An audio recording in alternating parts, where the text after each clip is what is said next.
Yan, magandang gabi guys. Napasuyuan tayo na naman magluto ng ulam guys. So nilagyan ko lang siya guys ng Sprite, tapos lagyan ko nitong Cajun. Konti lang kasi hindi yung abit pa ng ano, spicy. Spicy to kasi guys eh, complete ano na to ingredients, kaso spicy na to. Iba mo. Ipapahuli natin guys yung hipon. May hipon pa to eh.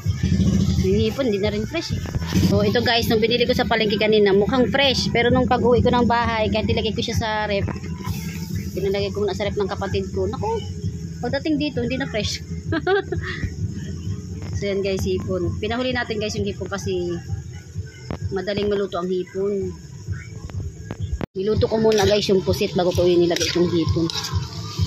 Kaso guys, hindi talaga yung abit pa ng ano, yung nagpaluto nito hindi man abit pa ng ganitong recipe, yung maanghang.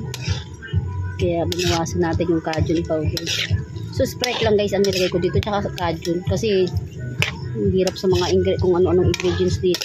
Kaya ako bumibili na ng sarili kong ingredients.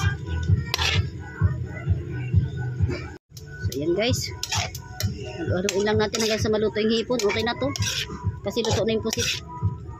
Nainip din nagapaluto. Ano kaya? Baka umangal yung nagpaluto na rin.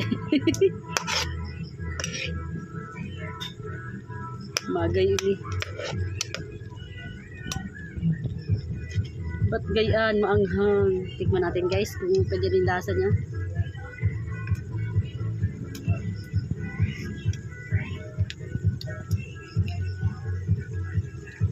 Kulangan ako guys sa lasa. Matabang siya.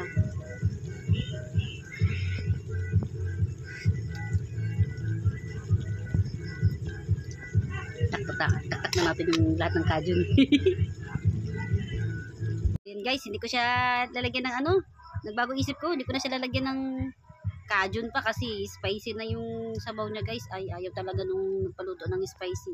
So oyster sauce guys ang binili ko kasi nang kulangan pa ako sa lasa. Tapos hindi ko na rin siya lalagyan ng sugar kasi may matamis na yung ating Mountain Dew. Mountain Dew Mountain Dew guys pala. Ay, Mountain Dew nga. Oo nga, Mountain Dew yung nilagay ko kasi wala siyang tindang Sprite. Mountain Dew lang ang tinda niya.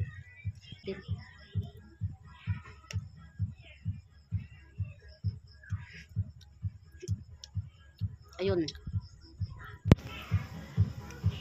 May hinahanap talaga ako guys, lasa. Hindi ko alam kung sugar o kalamansi. Nilagyan ko kasi ito ng kalamansi eh, pang balance ng lasa.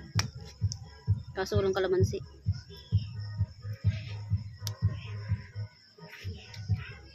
Pero masarap na yung sabaw niya.